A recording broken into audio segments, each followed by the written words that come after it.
السلام علیکم ورحمۃ اللہ وبرکاتہ۔ آئیے اس دعا کی فضیلت اور افادیت جانتے ہیں۔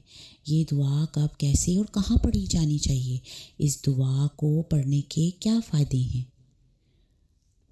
اللہم، اے اللہ، اجعل، بنا دے، اوسع، سب سے زیادہ وسعت والا، رزقی کا، تیرا رزق، علیہ، مجھ پر، عندہ، نزدیک، کباری، بڑی، سنی، میری عمر کے، وانقطاعی، اور منقطع ہونا، ختم ہونا، عمری، میری عمر کا۔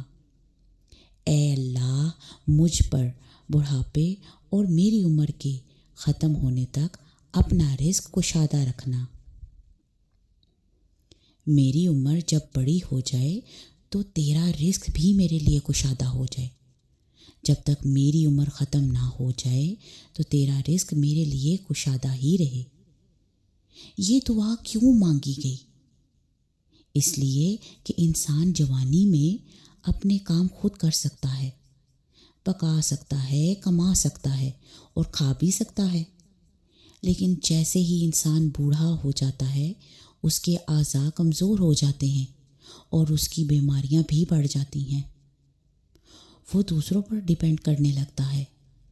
اس لیے یہ دعا مانگی گئی کہ اے اللہ، جو تو نے مجھے رزق دیا ہے وہ میری موت تک اور میری عمر کے بڑا ہونے کے ساتھ ساتھ اس کو بھی وسیع کر دے، اور بڑھاپے میں بھی وہ زیادہ اور مرتے دم تک کمی نہ آئے اس میں۔